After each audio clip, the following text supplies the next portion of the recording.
विधानसभा चुनावों से पहले अलग अलग राज्यों में जोड़ तोड़ दांव पेच सब शुरू हो गए हैं। पंजाब में एक बार फिर शिरोमणि अकाली दल और बीएसपी साथ आ गए हैं। इन दोनों पार्टियों ने शनिवार को इसका औपचारिक ऐलान किया।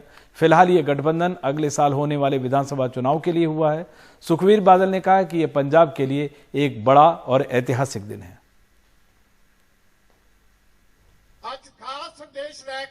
लगभग 30 साल बाद पंजाब में अकाली दल और बहुजन समाज पार्टी एक बार फिर हाथ मिला रहे हैं। अकाली दल अध्यक्ष सुखबीर बादल ने मायावती की बीएसपी के साथ अपने गठबंधन का ऐलान किया। दोनों पार्टियां दी आइडियोलॉजी सोच इक्को जी है।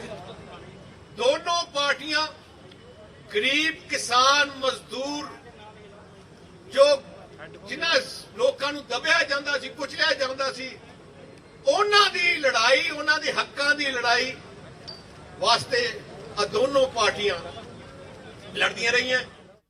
बहुजन समाज पार्टी ने भी नए गठबंधन में विश्वास जाहिर किया।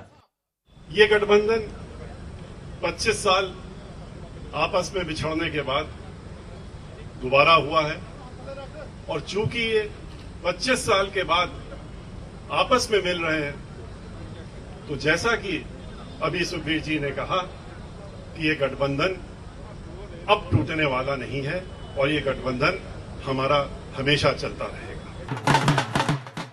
1996 में दोनों दलों ने साथ मिलकर लोकसभा चुनाव लड़े थे और 13 में से 11 सीटें जीती थी। समर्थक चाहते हैं कि 2022 विधानसभा में भी वैसा ही हो। हमें ये लग रहा है कि ये लाइक माइंडेड पार्टीज हैं, तो इनका अगर गठबंधन रहेगा तो वी कैन परफॉर्म बेटर। ਅੱਜ ਬਹੁਜਨ ਸਮਾਜ ਪਾਰਟੀ ਦਾ ਇਤਿਹਾਸਕ ਗੱਠਜੋੜ ਜਿਹੜਾ ਸ਼੍ਰੋਮਣੀ ਅਕਾਲੀ ਦਲ ਨਾਲ ਹੋਇਆ ਤਾਂ ਅਸੀਂ ਇਹ ਗੱਲ ਦਾਅਵੇ ਨਾਲ ਕਹਿ ਸਕਦੇ ਕਿ ਆਉਣ ਵਾਲੇ ਸਮੇਂ 'ਚ ਅੱਜ ਦੇ ਇਸ ਗੱਠਜੋੜ ਤੋਂ ਬਾਅਦ ਰਾਜਨੀਤਿਕ ਸਮੀਕਰਨ ਬੜੀ ਤੇਜ਼ੀ ਨਾਲ ਬਦਲਣਗੇ ਔਰ ਬਹੁਜਨ ਸਮਾਜ ਪਾਰਟੀ ਰਾਜ ਭਾਗ ਵਿੱਚ ਹਿੱਸੇਦਾਰ ਬਣੇਗੀ। हेलो बहन जी, बहुत बहुत मुबारक। अकाली दल बीजेपी गठबंधन सरकार के दौरान 2015 में धार्मिक ग्रंथ के अपमान के आरोपों के बाद अकाली दल से सिख समुदाय नाराज हो गया था। अब अपने पुराने साथी बीजेपी से अलग होने के बाद अकाली दल अपनी स्थिति मजबूत करने के लिए 2022 चुनाव से पहले बीएसपी के साथ गठबंधन करके जाति समुदाय को लुभाने की कोशिश कर रहा है। शिरोमणि अकाली दल का 2007 विधानसभा चुनाव में वोट प्रतिशत 37% से घटकर 2017 विधानसभा चुनाव में करीब 25% हो गया।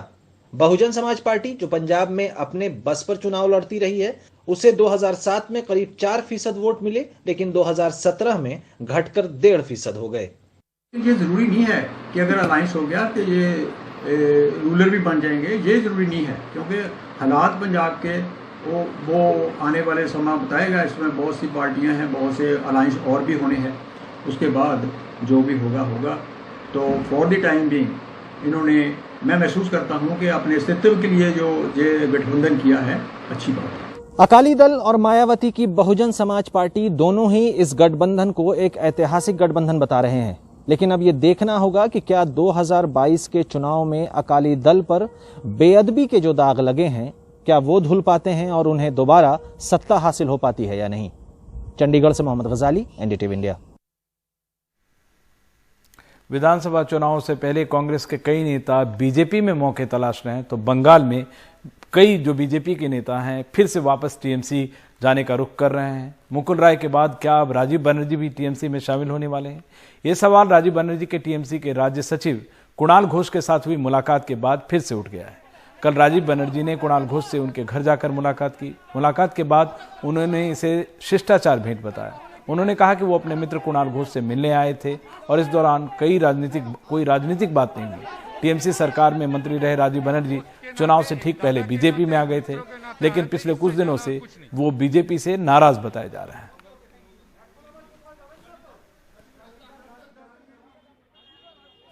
ये कुछ नहीं, सिर्फ एक मित्र के पास, एक दादा के पास मेरा आना है, इसके ज्यादा और कुछ नहीं।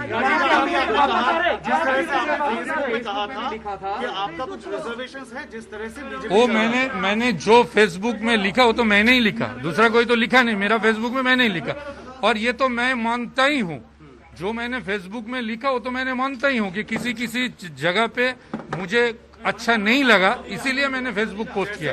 तो जो चीज हमको अच्छा नहीं लगा वो मैंने बोल चुका हूँ ऑलरेडी।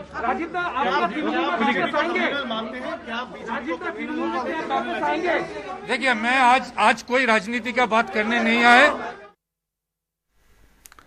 राजीव बनर्जी टीएमसी का रुख करते हैं या नहीं, ये तो वक्त से पता चल जाएगा, लेकिन नेता बेशर्मी से झूठ बोल लेते हैं।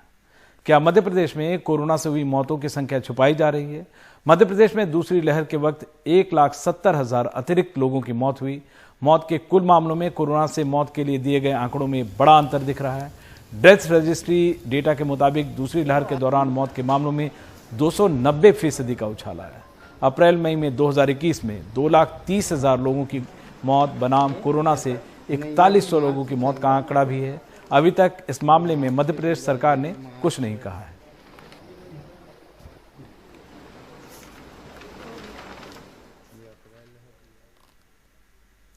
पूरा देश कोविड की महामारी से उबरने की कोशिश कर रहा है। जहां टीका लगवाने को लेकर कई जगहों पर लोगों को परेशानियों का सामना करना पड़ रहा है, वहीं जम्मू कश्मीर के डोडा जिले में प्रशासन का दावा है कि वहां टीकाकरण का काम तेजी से चल रहा है।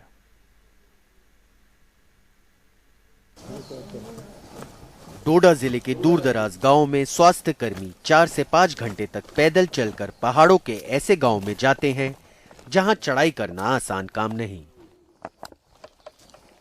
ऐसा गांव में लोगों को कोविड का टीका लगाने के लिए किया जा रहा है। काम को सही ढंग से करने के लिए जिले को 5 स्वास्थ्य ब्लॉक में बांटा गया है। जो 4 ब्लॉक्स हैं, असर, गुंदो, बुद्रोह एंड ठाठरी, इनको हमने 85 से अबव हमने इंस्ट्रूमेंट की है।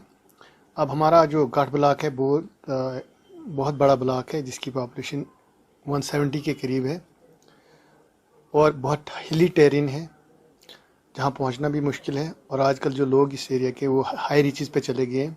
4-4, 5-5 घंटे पैदल चलना पड़ा। चिराला वगैरह, ऊपर जोड़ा, टांटा, कैंचा वगैरह के एरिया जहां हमने 85 से 90% के करीब अचीवमेंट किया है।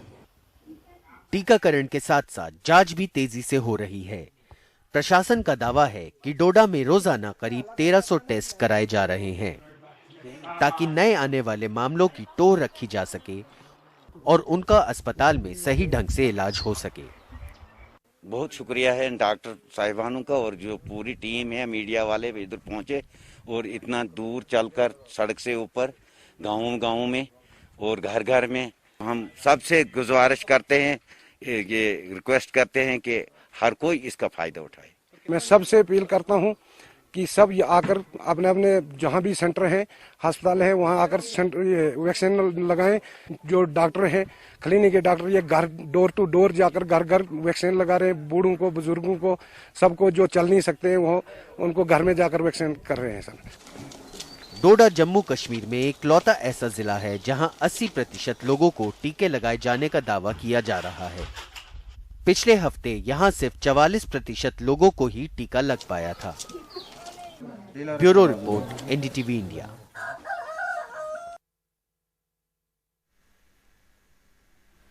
राजस्थान के बीकानेर में सोमवार से डोर टू डोर वैक्सीनेशन कार्यक्रम शुरू हो रहा है। शुरुआत में इस कार्यक्रम के तहत 45 साल से ज्यादा लोगों के उम्र के लोगों को टीके लगाए जाएंगे। इस कार्यक्रम के लिए 2 एम्बुलेंस और 3 मोबाइल टीम को तैयार किया गया है।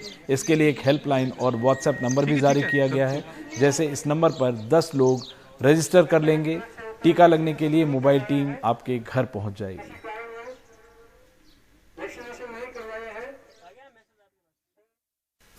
हरियाणा के नूंह जिले में ग्रामीणों ने सड़क पर शव रखकर विरोध प्रदर्शन किया और हंगामा किया। पुनहाला होडल मार्ग पर रास्ता रोककर खड़े लोगों को पुलिस ने हटाने की कोशिश की तो उन्होंने पुलिस टीम पर पत्थर फेंके और उनकी गाड़ी में आग लगा दी। पुलिस टीम को जान बचाकर भागना पड़ा। गांव वालों का आरोप है कि 22 साल के जुनैद को फरीदाबाद पुलिस बिना किसी एफआईआर के उठाकर ले गई। उसे हिरासत में जमकर पीटा गया, जिससे उसकी मौत हो गई। प्रदर्शनकारी आरोपियों के खिलाफ मुकदमा दर्ज करने की मांग कर रहे हैं।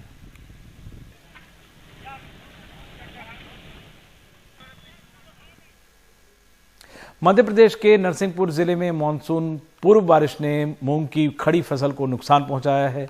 शक्कर नदी में अचानक भारी बारिश का पानी भर जाने के चलते एक ट्रैक्टर और थ्रेशर इसमें फंस गए। तेंदुखेड़ा इलाके में बारिश का पानी लोगों के घरों में भी घुस गया और मौसम विभाग ने महाकौशल क्षेत्र के 6 जिलों में ऑरेंज अलर्ट और मध्य प्रदेश के साथ बुंदेलखंड और विंध्य क्षेत्र के 8 जिलों में अगले 24 घंटों के लिए भारी बारिश का येलो अलर्ट जारी किया है।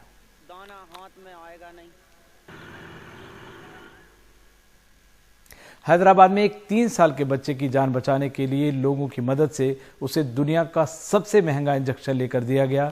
16 करोड़ की यह दवा उन लोगों की बदौलत मिली जो ना तो मरीज को जानते हैं और ना ही मरीज उनको जानता है। उमा सुधीर की सुना रही हैं उम्मीदों भरी ये कहानी।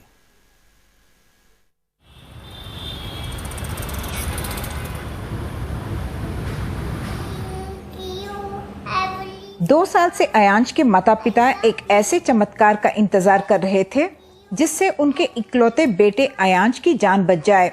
अयांश को स्पाइनल मस्कुलर एट्रोफी नाम की प्रोग्रेसिव मस्कुलर बीमारी है। पिछले 4 महीने में 62,000 से भी ज्यादा अजनबी लोगों ने लगभग 15 करोड़ रुपए का योगदान दिया ताकि दुनिया के सबसे महंगे 1 डोज के इंट्रावीनस इंजेक्शन को 16 करोड़ रुपए में खरीदा जा सके।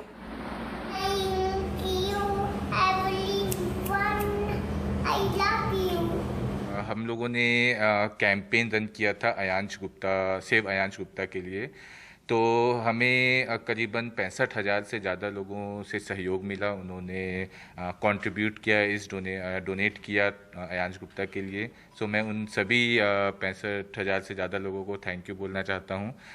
अयांश की 2 दिन पहले जीन थेरेपी हुई, उससे बीमारी रुक जाएगी और वे विकास के नए आयाम जोड़ने की उम्मीद कर सकता है। स्पाइनल मस्कुलर एट्रोफी बाकी जेनेटिक बीमारियों से अगर कंपेयर करेंगे तो थोड़ा गैर मामूली प्रॉब्लम है। लगभग 8 से 10,000 बच्चों में एक बच्चे को ये SMA हो सकता है। Treatments luckily in the last 3 years we have 3 treatments now. एक जीन थेरेपी जो अयांश को दी है अभी 3 दिन पहले, और रिस्टिप्लाम और स्पिनराजा, 3 ट्रीटमेंट्स अवेलेबल हैं। बट बुरी बात ये है कि कोई भी ट्रीटमेंट इंडिया में उपलब्ध नहीं है फ़िलहाल, मार्केटिंग नहीं है, तो ये तीनों मेडिसिन को हमें इंपोर्ट करना पड़ता है। और सबसे बुरी बात ये है कि बहुत महंगे हैं। ये क्राउड फंडिंग के लिए गए और आप उनके बेटे के लिए ये इतना मेहनत किए और अचीव कर पाए finally. So I am very happy for them and very happy for Ayansh. तो एक चमत्कार ही है और एक उम्मीद की एक किरण है कि इतना एक्सपेंसिव मेडिसिन के साथ एक जान को बचाई गई है और बहुत सारे लोग एक साथ जुड़े हैं इस बच्चे को बचाने के लिए। हैदराबाद से कैमरा पर्सन नागराजू के साथ उमा सुधीर, NDTV इंडिया के लिए।